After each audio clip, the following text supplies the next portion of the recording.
ابھی آپ نیریٹیوز اگر آپ بنگلہ دیش کی آپ سچویشن کو دیکھیں، اب انڈیا جو وہاں پہ اپلیکیشن کر رہا ہے تھرو دیئر پراکسی، پلس ان کا 400 پلس چینلز کا میڈیا، تو ایک ہی نیریٹو کے ساتھ وہ اس پہ بلڈ کر رہے ہیں بنگلہ دیش کی سچویشن کو. اور وہ اس کو انڈیا جو ہے وہ اسرائیل کو سپورٹ کر رہا ہے. جی ہاں، انڈیا اسرائیل کو سپورٹ کر رہا ہے کیونکہ ان کو دیکھیں نا، گریٹر انڈیا، گریٹر اسرائیل، اور ان کی جو سائیکی ہے، ان کی جو آئیڈیالوجی ہے، ہندوتوا پلس سیہونزم، تو اب تو this is a lethal combination and target is Islam. Target مسلمان ہے، وہ کہیں بھی کسی بھی پارٹ آف دا ورلڈ میں. ابھی تو افریقہ کے مسلمانوں کی تو یہاں پہ بات ہی کوئی نہیں کرتا جس عذاب سے وہ گزر رہے ہیں.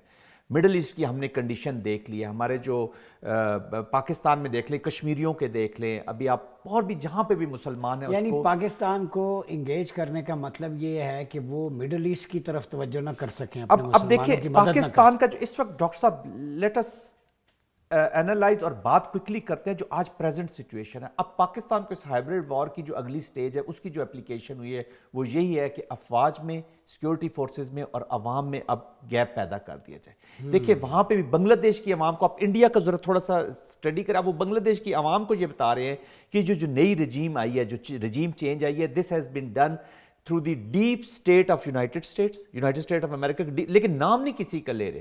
اور پولیٹیشنز کو، بائیڈن کو کہہ رہے ہیں وہ سائڈ پہ. آئی مین کنفیوژن پیدا کر دی جائے ان دا یوتھ آف بنگلہ دیش کہ یہ جو موجودہ حکمران آئے ہیں آپ کے، یہ ایکسٹریمسٹ ہیں، یہ ٹیررسٹ ہیں، یہ اسلامسٹ کا نام لے کے، اور یہ آپ کے ملک کو ویسا ہی کر دیں گے جیسے افغانستان ہے یا جیسے جو پاکستان بننے جا رہا ہے، پاکستان بننے جا رہا ہے، پاکستان، افغان، وٹ ایور. تو اس وقت پاکستان کا جو سب سے بڑا ٹارگٹ ہے جس کے خلاف ہم نے امیجیٹلی بندنا ہے ڈاکٹر صاحب، وہ یہی ہے کہ جو افواج میں اور عوام کے بیچ میں جو دراڑیں ڈالی جا رہی ہیں، اس کو روکنا ہی روکنا. اچھا وجیہ یہ بتائیں، جنرل صاحب نے جس طرف اشارہ کیا، ایک تو یہ بتائیں کہ مائنڈ سیٹ وار کا اسٹریٹجیز بدل گئی. انڈین چینلز کو دیکھیں، وہ ڈھنڈورا پیٹ رہے ہیں. جب بھی پاکستانی کو پلیئر اگر اپنا مین آف دا میچ فلسطینیوں کے لیے کرتا ہے، یا جھنڈا ادھر پاکستان کے کرکٹ پلیئرز نے وہ فلیگز اٹھائے تھے فلسطین کے سولیڈیرٹی کے لیے، تو پورا ہندوستان ہل گیا تھا. یا ہمارا کوئی پلیئر سجدہ بھی کرے تو انہیں تکلیف ہوتی ہے. حالانکہ ادھر دیکھیں ہندوتوا اور سیہونزم کس طریقے سے. آپ کیا سمجھتی ہیں کہ مڈل ایسٹ پہ جو کچھ ہو رہا ہے، پاکستان کو ود ان دا پاکستان فوج کو انگیج کریں اور انڈیا کے ساتھ انگیج رکھیں تاکہ پاکستان مڈل ایسٹ میں کوئی رول پلے نہ کر سکے اپنے مسلمان بھائیوں کی مدد کے لیے؟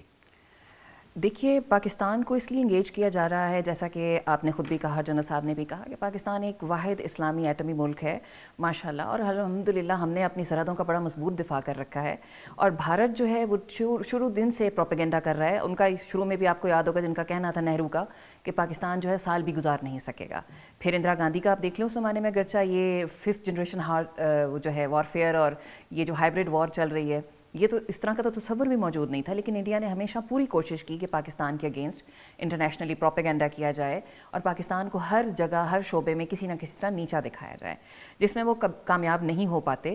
لیکن اس وقت جو سچویشن چل رہی ہے اور جس طرح فوج اور عوام کے بیچ اختلاف پیدا کرنے کی پوری کوشش کی گئی ہے، اور اس کے اندر نہایت افسوس سے کہنا پڑتا ہے کہ اس کے اندر سارے کے سارے جو میں چیزیں دیکھتی ہوں، بہت سارے پاکستان کے اپنے اندر کے لوگ انوالو ہیں. باہر سے کوئی آ کر آپ کو کچھ کہتا ہے تو آپ کیوں اپنے گھر کو آگ لگانے پر تل گئے ہیں؟ کیا آپ کو علم نہیں ہے کہ آپ کے محافظ کون ہیں، آپ کے بھائی کون ہیں، آپ کے بیٹے کون ہیں؟ اور ایک گھر کے اندر جب آپ خود لڑیں گے تو پھر دشمن کی ہمیں کیا ضرورت رہ جاتی ہے؟ تو اور دوسری بات یہ کہ مسلمانوں کی ایک بہت بڑی غلط فہمی، میں کھل کر یہ کہنا چاہوں گی آپ کے پروگرام کی وساطت سے، کہ مسلمان ہمیشہ، اور اس کو بہت حد تک آپ نے دیکھا ہوگا، اس وقت سیریا میں بھی جو سب سے بڑا جھگڑا ہے وہ شیعہ اور سنی کا ہی چل رہا تھا، جس کا فائدہ اٹھایا گیا. یہ فالٹ لائن ہے. جی بالکل، یہ فالٹ لائن مسلمانوں کی خود کریٹ کی ہوئی ہے. اسرائیل کے لیے، امریکہ کے لیے، ہندوستان کے لیے، ہم سب مسلمان ہیں. ان کے لیے نہ ہم شیعہ ہیں نہ ہم سنی ہیں، ان کا ہم ایک مشترکہ دشمن ہے، اور وہ ہے اسلام اور اس کے پیروکار. تو اگر ہم اس چیز کو سمجھ لیں تو میرے خیال میں ہم بہت ساری چیزوں سے ہم نجات حاصل کر سکتے ہیں. اور رہی بات 5th جنریشن وارفیئر کی، تو ہم پچھلے 15-16 سال سے ہم اس کے اندر مکمل طور پر جو ہے ہم پھنسے ہوئے ہیں. ہم پوری کوشش بھی کر رہے ہیں کہ ہم اس پر قابو پائیں، لیکن سوشل میڈیا کے تھرو اور جس طرح ایک آپ کے اوپر جو ہے ڈیلی جو ہے ایک نئی چیزوں کی بمبارڈمنٹ کی جاتی ہے، صبح شام آپ کو نئے نئے آئیڈیاز دیے جاتے ہیں، نئی چیزیں چھوڑی جاتی ہیں، اور وہ ظاہر سی بات ہے کچے ذہنوں میں، اور ایک عام آدمی جو کہ بہت زیادہ چیزوں کے اندر سچ جھوٹ میں یا ریالٹی کے اندر تمیز نہیں رکھتا، تو فرق کرنے کی تمیز نہیں رکھتا، ایون میں اور آپ بھی اس کا شکار ہو سکتے ہیں. تو جب تک ہمیں کسی چیز کو اس میں ایک میں حدیث پاک کا حوالہ دوں گی کہ مسلمان بغیر تحقیق کے کسی بات پر یقین نہیں کرتا، نہ آگے بڑھاتا ہے. تو آج کل ہمارا جو سب سے بڑا مسئلہ ہے بحیثیت ایک پاکستانی قوم کے فرد کی حیثیت میں، چاہے ہم اس میں ہم جنریشن زی سے تعلق رکھتے ہیں، جین زی کے بندے ہیں، یا ہم جو ہے ملینیل ہیں یا جنریشن ایکس سے تعلق رکھتے ہیں، ہمارا سب سے بڑا مسئلہ یہ ہے کہ ہم سنی سنائی بات کو چند منٹوں میں واٹس ایپ پہ اور اس کے تھرو جو ہے پورے پاکستان میں پھیلا دیتے ہیں. بعد میں ہمیں پتہ چلتا ہے کہ ایسا کچھ ہوا ہی نہیں تھا، اور پھر بجائے اس کے کہ ہم شرمندہ ہوں اور نیکسٹ ٹائم ہم کوشش کریں کہ ہم بغیر تحقیق کے بات پہ نہ یقین کریں گے، نہ فساد پھیلائیں گے.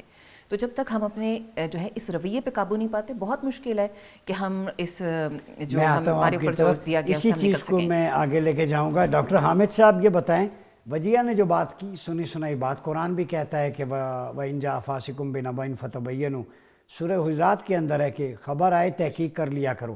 تو یہ فیک نیوز نے مسلم ممالک کو بڑا ڈیمیج کیا ہے. عرب سپرنگ سے دیکھیں آن ورڈ سوشل میڈیا پہ جو کچھ ہوا، لیکن فائدہ ویسٹ نے، مغربی طاقتوں نے، طاغوت اور استعمار نے اٹھایا ہے. تو اب پاکستان کے خلاف بھی یہ پروپیگنڈا ہے کہ اس کو کمزور کریں، مڈل ایسٹ جیسی سچویشن پیدا کریں، چونکہ آخری ہرڈل پاکستان ہے جس کے بارے میں پریڈکشنز بھی کی گئی ہیں. تو آپ کیا سمجھتے ہیں کہ اس کو کس طرح انکاؤنٹر کیا جائے؟ دیکھیے ڈاکٹر صاحب، بات یہ ہے کہ بلا شبہ فیک نیوز کے اوپر پاکستان کے خلاف تو انڈیا نے، امریکہ نے، دنیا نے بہت زیادہ، جس کو کہتے ہیں ایک مہم شروع کر رکھی ہے، اور آج کی نہیں، بہت عرصے کی ہے. EU ڈس انفو لیب اس کا سب سے بڑا ثبوت ہے. 450 سے زیادہ میڈیا ہاؤسز انڈیا نے بنائے، آرگنائزیشنز بنائی، جن کا مقصد صرف یہی تھا کہ پاکستان اور خصوصاً پاکستان اور چائنا کے خلاف سارا پروپیگنڈا کیا گیا. اس کے بعد دوسری چیز یہ ہے، جس طرح آپ سورۃ الحجرات کی آیت کا حوالہ دے رہے ہیں، میں نے اپنا پی ایچ ڈی تھیسس میں اس کو ایک اور انداز میں نے کہا کہ جو فیک نیوز یا ڈسیپشن ہے، یہ تو ایک شیطانی عمل ہے. اسی لیے جو ہم تمام کتابوں کے ماننے والے اس بات پہ ایگریڈ ہیں کہ جس انداز میں شیطان نے حضرت آدم اور بی بی حوا کو بہکایا، وہ بھی ایک ڈسیپشن تھی، اور وہاں سے یہ ایک ڈیولش ایکٹ ہے. یہ فیک نیوز کو ہمیں اس طرح سمجھنا ہوگا کہ کسی بھی شخص جو جانتے بوجھتے ہوئے فیک نیوز یا جھوٹا پروپیگنڈا پھیلاتا ہے، وہ شیطان کا مددگار ہوتا ہے، قرآن کی روح سے بھی، اور حقیقتاً اس کا جو عمل کا نتائج آتے ہیں. ایک اور چیز میں کہوں گا، اس کے اندر سب سے اہم جو کاؤنٹر کرنے کا طریقہ ہے وہ ہے قانون سازی. عدلیہ کے اوپر جو ہے وہ فیصلوں کے اوپر، یعنی اس کے اوپر فیصلے ہونے. پاکستان میں بدقسمتی سب سے بڑی یہ ہے کہ جو عدالتی نظام ہے وہ فیصلے کرنے میں، پروسیکیوٹر جو ہے وہ فیصلے کرانے میں ناکام رہا ہے. جب تک مجرم کو اس کی سزا نہیں ملے گی، کسی کے لیے ایگزامپل نہیں بنے گا، آپ نہیں سمجھ سکتے کہ آپ اس چیز پہ بند باندھ سکتے ہیں. تیسری بات یہ ہے کہ دنیا کے حوالے سے پاکستان کو اپنا موقف جو ہے وہ کاؤنٹر نیریٹو سے دنیا کو بتانا ہوگا. اب ہم ڈیفینسو ہو کے اپنا جو فیک نیوز کے خلاف صرف اپنا موقف نہیں بتا سکتے، بلکہ ہمیں اپنا کاؤنٹر نیریٹو اسٹیبلش کرنا ہوگا، جوابی بیانیہ بنانا ہوگا. اور وہ جوابی بیانیہ یہ ہے کہ پاکستان کی ریاست اکٹھی ہے، پاکستان کی فوج اور عوام ایک ہیں، اور اس کے اندر سیاسی اختلافات، مذہبی اختلافات یا علاقائی اختلافات سے بالائے طاق رکھتے ہوئے قوم کو ایک کرنے کے اوپر کام کیا جائے گا. ڈاکٹر صاحب میں اس کی طرف آتا ہوں. میں آپ سوچتے ہوں گے بریک سے پہلے ہم نے پاکستان کی بات کیوں کی، بات فلسطین، لبنان اور شام کی تھی. ایکچولی پاکستان انٹر لنک ہے، چونکہ جو وار کی اسٹریٹجی نظر آ رہی ہے اس میں پاکستان کو انگیج کرنا تاکہ اس کا رخ مڈل ایسٹ پہ نہ ہو، وہ فلسطینیوں کی باقیوں کو سپورٹ نہ کر سکے، اور پاکستان کو انڈیا کے ذریعے، باقیوں کے ذریعے، انسرجنسیز کے ذریعے انگیج کرے. اس کی فوج، اس کے ایٹمی اثاثے، اس کے بارے میں حدیث میں پریڈکشنز بھی ہیں. یہ خطہ، یہاں کے مجاہدین، یہاں کا منظم ادارہ جہاد فی سبیل اللہ کا وہ افواج پاکستان ہے. تو پاکستان کا ذکر بنتا ہے، چونکہ پاکستان نے ہمیشہ حرمین شریفین کی حفاظت کے لیے کردار ادا کیا ہے. US پیس کیپنگ مشن میں افواج پاکستان کا کردار ہے، پاکستان کا فلسطین کے قضیے میں، ہر جگہ پہ. تو یہ مسلم دنیا جو ہے پاکستان کی فوج کو اپنے لیے محافظ اور نجات دہندہ سمجھتی ہے. یہ اسرائیل کو بھی پتہ ہے، اور وہ اپنے سلیبس میں اپنے بچوں کو جو فائٹنگ کی تربیت دے دیتے ہیں، کورسز کرواتے ہیں. اور بن گوریان کے جو کمرے میں ایک تلوار کا ایک سمبل لٹکا ہوا تھا، اس نے کہا میں نبی صلی اللہ علیہ وسلم کی سیرت کا مطالعہ کیا تو آپ کے کمرے میں ہر وقت تلوار لٹکتی تھی. یہ جنت جو ہے تلواروں کے سائے تلے، یعنی وہ آپ کی سمبل سٹڈی کر کے پھر اس کا انکاؤنٹر کرتے ہیں کہ مسلمانوں میں کیسے ان کو جذبہ جہاد سے دور کیا جائے، ان کی افواج سے دور کیا جائے. تو چونکہ پاکستان کا مڈل ایسٹ کے ساتھ بڑا اسٹرانگ کا ہسٹورک ریلیجس پرسپیکٹو میں کلچرلی ہمارا بڑا کلوز ہے سعودی عرب کے ساتھ، باقی ممالک کے ساتھ، تو اس لیے پاکستان کا ذکر بنتا تھا کہ ہم اپنے آپ کو مضبوط کریں اپنی فالٹ لائن، اور پاکستان کردار ادا کرے اسٹیبلٹی میں، پیس اور دیگر ایشوز میں۔ جیسا اب یہ بتایا کہ پاکستان تو لیڈنگ رول پلے کر سکتا ہے۔ پرسوں میں نے ایک جگہ ایک کانفرنس میں پیپر پڑھ رہا تھا اسی مڈل ایسٹ پہ، تو میں نے ایک وہاں پہ تجویز رکھی تھی ایکیڈیمک کہ آپ 57 اسلامی ممالک امہ نہ بنے، اسلامی ورلڈ ہی بنے، آپ کی کرنسی اپنی ہو، territorial boundaries, law of the land, دو چیزیں ایک کر دیں، ایک اپنا ڈیفنس، ٹھیک ہے، اور ایک جو ہے مسلم ممالک فارن پالیسی۔ اور ان دو کے لیے میں نے جو سجیسٹ کیا تھا کہ حج کو اسپریچول سے پولیٹیکل ٹورزم بنائیں، اگلا حج آئے سارے ہیڈ آف اسٹیٹس جمع ہوں، وہاں پہ اپنی foreign policy, defence policy announce کریں۔ فارن ڈیفنس پالیسی کے نیٹو کے پیرالل آپ مسلم نیٹو بنا لیں، سب کی، کسی ایک پہ حملہ ہو جیسے نیٹو کا ہوتا ہے آپ ڈیفنس کریں گے۔ فارن پالیسی کے آج کے بعد ہماری فارن پالیسی ایک ہے، ایک ڈریس میں، ایک تلبیہ حرم شریف میں، ایتھیکل پالیسی آپ صلی اللہ علیہ وسلم کے حرم میں۔ تو کیا سمجھتے ہیں آپ کہ یہ تو اپلیکیبل ہے کہ ملک اپنے اپنے ہوں، law of the land, culture سارا، لیکن دو چیزوں پہ ہم حج کے موقع پر اکٹھے نہیں ہو سکتے؟ جی ہاں ڈاکٹر صاحب، آپ نے بہت اچھی تجویز ہے، لیکن اب اس پہ کتنا کیسے عمل ہوگا؟ ڈاکٹر صاحبہ نے بھی، وجیہ صاحبہ نے بھی اسی کی طرف اشارہ کیا جو سیکریٹیرین ڈیوائیڈ ہے، اور ہم نے آپ کو یاد ہوگا کچھ عرصہ پہلے اسی پروگرام میں یہی بات کی تھی کہ یہ جو سیکریٹیرین ہے پاکستان بہت اہم رول ادا کر سکتا ہے۔ کوئکلی میں کہنا چاہوں گا ابھی جو آپ نے بات کی کہ why we are discussing Pakistan, دیکھیں جو بھی عقل مند قومیں ہوتی ہیں، کوئکلی آئی وڈ سے، وہ دوسروں کی غلطیوں سے اپنی تباہی کو روک سکتی ہیں، سیکھتی ہیں۔ ابھی آج اگر آپ سیریا کی مثال لے لیجئے، اگر سیریا کی فوج وہاں پر ہوتی تو اب ان کی نیشنل آرمی جو ہے وہ ترکی کی طرف نہ دیکھ رہی ہوتی، گورنمنٹ فورسز جو ہیں وہ ایران اور رشیا کی طرف نہ دیکھ رہی ہوتی، کرد جو ہیں وہ یونائٹڈ اسٹیٹس کی طرف نہ دیکھ رہے ہوتے۔ لیسن یہ ہے، ہاں لیسن یہ ہے، تو کل اگر پاکستان کی بھی افواج نہیں ہوں گی اور پاکستان کے عوام بھی نہیں، تو ہمارے اپنے اپنے گروپ، وہ کے پی کے کسی اور کی طرف دیکھ رہا ہوگا، پنجاب کسی اور طرف دیکھ رہا ہوگا، کوئی نہیں آئے گا، تو پھر کوئی بھی نہیں آئے گا، اور پھر یہاں فری رن ہوگا بھارت کا، جیسے اب اسرائیل ہے اسپری آف کلنگ، اس کو فری رن ملا ہوا ہے، وہ جس کو جو چیز جس جگہ کو ٹارگٹ کرتا ہے، تو اللہ نہ کرے ایسا وقت آئے، تو that's why we are discussing Pakistan, کہ ہم نے وہاں کی اس سے سیکھنا ہے اور اپنے اوپر اپلائی کرنا ہے۔ اب یہ جو ڈیوائیڈ کی آپ نے بات کی آن دا سیکٹیرین، یا دیکھیں ہم نے پہلے بھی اس کو آئیڈینٹیفائی کیا کہ پاکستان از دی کنٹری جو سعودی عربیہ اور ایران کو، یہی دو مین لیڈ کنٹریز ہماری، جو سعودی عربیہ اور ایران کو آپس میں ملا سکتے ہیں، بات چیت کر سکتے ہیں۔ آپ نے بہت اچھی بات کی کہ چلیں اکٹھی پالیسی نہ ہو، لیکن اس وقت امیجیٹلی جو مسلمانوں کے اگینسٹ جینوسائیڈل وار ہو رہا ہے، اس کو تو جو انسانیت کی تذلیل ہو رہی ہے، کل اللہ سبحانہ تعالیٰ نے ہم سے بھی پوچھنا ہے کہ جب تمہارے بھائی وہاں پہ مارے جا رہے تھے، جب وہاں پہ ان کا قتال ہو رہا تھا، تو تم لوگوں کی کدھر تھی پالیسیز، کدھر تھی تم لوگوں کے ایکشنز، کہاں پہ تھے؟ تو یہ ہم نے سب نے، یہ چاہے سعودی عرب کا مسلمان ہو، ایران کا مسلمان ہو یا پاکستان کا مسلمان ہو، جواب دہی تو ہم سے ہونی ہے کہ جب یہ ظلم ہو رہا تھا، تو اس کے لیے منیمم اینٹی جینوسائیڈل 1 یا 2 پوائنٹس کا ایجنڈا پہلے بنا لے، اس کے اوپر بلڈ کرے، اور بعد میں سلولی اینڈ گریجولی انشاءاللہ مسلم ورلڈ یونٹی کے ساتھ آگے بڑھ سکتا ہے۔ And here comes the role of Pakistan, اس کی ایکسیپٹنس یہاں پر بھی ہے، ایران میں بھی ہے، اور ہمیں اپنی جتنی بھی ریسورسز ہیں ان کو بروئے کار لانا اچھا وجیہ کوئکلی، ٹائم کم ہے ہمارے پاس، یہ بتائیں سجیسٹ کیا کریں گی، واٹ نیکسٹ؟ یہ مڈل ایسٹ کے ایشو کو کیسے کوپ اپ کیا جائے اور پاکستان کا رول کیا ہے؟ دیکھیے ڈاکٹر صاحب، اس میں میری سجیشن جو یہی ہے کہ اس وقت پاکستان اپنا بھرپور سفارتی رول ادا کرے۔ پاکستان کے عربوں کے ساتھ بہت اچھے تعلقات ہیں، سعودی عرب کے ساتھ، قطر کے ساتھ، ترکی کے ساتھ بھی، ایون ایران کے ساتھ بھی۔ تو ہم اس وقت اپنا جو ہے وزارت خارجہ کی سطح پر اور صدر وزیر اعظم کی سطح پر بھی ہم ایک بہت اچھا رول پلے کر سکتے ہیں۔ ایون میں کہتی ہوں آرمی چیف بھی اس میں رول پلے کر سکتے ہیں کہ ہم لوگ جو ہیں ایک نقطے پر اکٹھے ہو جائیں کہ چاہے کچھ بھی ہو، ہم نے سیریا کو ایک مضبوط اور آزاد اور خود مختار ملک کے طور پر قائم رہنے دینا ہے۔ ابھی آپ دیکھیے کہ بشار الاسد کی حکومت گرنے کے بعد یہ جو جہادی گروہ اس وقت جو آ گئے ہیں، انہوں نے قبضہ تو کر لیا ہے، لیکن ایسا نہ ہو، مجھے تو یہ خطرہ بھی نظر آتا ہے کل کو پتہ چلے بشار الاسد کی حکومت کی آمریت ختم ہوئی تو اس کے بعد جو ہے جولانی کی آمریت قائم ہو گئی یا کسی اور گروپ کی آمریت قائم ہو گئی۔ تو اس وقت سیریا میں سب سے بڑی ضرورت ہے کہ ایک تو جو اس وقت جو حکمران اتحاد ہے اس کا اتحاد قائم رہے، ملک میں امن و امان قائم ہو، کیونکہ بغیر امن امان قائم کیے دنیا کا کوئی ملک سیریا کی تعمیر و ترقی کے لیے نہ وہاں پر جائے گا، نہ ان کی امداد ہو سکے گی، نہ ہی کچھ اور ہو سکے گا۔ تو لوگوں کا اعتماد ان کی اپنی حکومت پر بحال کیا جائے, وہاں پر بعد میں الیکشن کروائے جائیں کچھ عرصے کے اندر اور حکومت جو ہے عوام کے حوالے کی جائے. جی. اور اس کے ساتھ ساتھ پاکستان جو ہے اپنا سفارتی رول جو ہے وہ مکمل طور پر بہت اچھے طریقے سے پلے کرے, اور اپنے مسلمان بھائیوں کو مشکل کی اس گھڑی میں ہم اکیلا نہیں چھوڑ سکتے.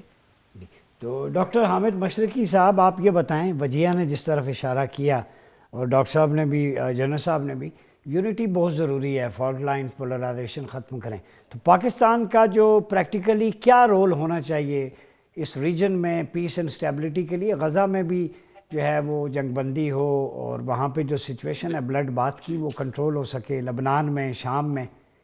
بالکل.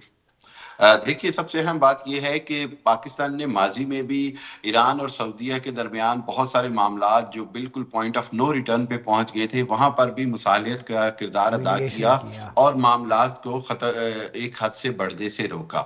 دوسری بات یہ ہے کہ میرا خیال یہ ہے کہ اب وقت آ گیا ہے کہ پاکستان عرب ممالک پر یہ بات واضح کرے کہ وہ انڈیا جس سے یہ دوستی کا بڑا دم بھرتے ہیں وہ دراصل بغل میں چھری اور منہ میں رام رام کے علاوہ کچھ نہیں ہے. اور عرب ممالک کو سمجھنا ہوگا کہ ایونچولی مسلمانوں کی طاقت اکٹھی ہونے کے ساتھ ساتھ ان کو انڈیا کی جو دوستی یا انڈیا سے جو اتنے ان کے محبت کے رشتے ہیں اس سے پیچھے ہٹنا ہوگا, تاکہ خطے میں مسلمان قوتوں کو کی جو ہے وہ مضبوطی ہو. اور ایک اور چیز یہ ہے کہ بہرحال غزہ کے حوالے سے میں سمجھتا ہوں کہ وقت آ گیا ہے پاکستان اور دوسرے ترکی اور دوسرے ممالک مل کر اسرائیل کا جو سفارتی بائیکاٹ ہے اور سفارتی طور پر اس کے اوپر دباؤ ڈالا جائے. اور سب سے اہم بات یہی ہے کہ جو پچھلے 3-4 سال میں اسرائیل نے ڈیولپمنٹس کی تھی بہت سارے ممالک, مسلمان ممالک کے ساتھ سفارتی تعلقات استوار کر کے, اس کو فوری طور پر ری وزٹ کیا جائے, تاکہ جو ہے اسرائیل اور امریکہ کو یہ واضح پیغام جائے کہ یہ ایک مسلمانوں کے لیے ایک ناقابل قبول ہے جو کچھ ہوا ہے, اور ہم جو ہیں وہ ایک یونٹی کے ساتھ اس کو اکنامیکل اور ڈپلومیٹک فرنٹ پر اس کو آگے کر سکیں. بہت شکریہ وجیہ سعید, میجر جنرل زاہد محمود صاحب, ڈاکٹر حامد المشرقی صاحب. ناظرین, ہم نے ڈسکس کیا اور اس پروگرام کا یہ ہے کہ سب سے پہلے اپنے گھر کو ڈس آرڈر ہو تو گھر کو برتن نہیں توڑے جاتے, گڑبڑ نہیں کی جاتی, بڑے بیٹھ کے اپنے ایشو ریزالو کرتے ہیں. گھر مضبوط ہوگا, محلہ مضبوط ہوگا, علاقہ مضبوط ہوگا, گھر کا سربراہ ہوگا. تو ہمیں اپنی فالٹ لائنز کو میڈیشن ڈائلاگ کے ذریعے کور کریں. پاکستان مضبوط ہوگا تو حرمین شریفین مضبوط ہوگا, خطہ مضبوط ہوگا. اپنے گھر کی حفاظت پہ توجہ مرکوز کریں, اور پاکستان جتنا رول پلے کر سکتا ہے مڈل ایسٹ کے اندر تھرو میڈیشن ڈائلاگ اور زور دے کے پاکستان کی جو کیپیسٹی ہے تاکہ وہاں مزید خون اور خلفشار نہ ہو. مسجد اقصیٰ کل بھی اس سے ہمارا رشتہ کلمے کی بنیاد پہ تھا, آج بھی ہے. فلسطین, شام, یہ جو بلاد شام ہے, طوبیٰ للشام, ہمیں حضور کی حدیث کی نسبت سے شام کو خوشخبری ہے, جس کے بارے میں آپ صلی اللہ علیہ وسلم نے فرمایا تھا, اللہم بارک لنا فی یمننا, اللہم بارک لنا فی شامنا, اے اللہ ہمارے یمن اور شام میں برکتیں نازل فرما. جس کے لیے آپ صلی اللہ علیہ وسلم نے برکتوں کی دعا کی, اسے کوئی بھی زوال پذیر نہیں کر سکتا. ضرورت اس امر کی ہے کہ 57 ممالک ایک امہ بنے, جسد واحد بنے. جب ایک کو کانٹا چبھے تو پورے جسم کو تکلیف پہنچتی ہے. ان اشعار پہ اجازت چاہوں گا کہ ایک بار پھر طیبہ سے فلسطین میں راہ دیکھتی رہتی ہے مسجد اقصیٰ تیرا. تو مسجد اقصیٰ ہم سب کا فرض ہے. آپ اپنا بہت خیال رکھیے گا. اپنے میزبان ڈاکٹر عمر ریاض عباسی کو اجازت دیجیے. اللہ حافظ.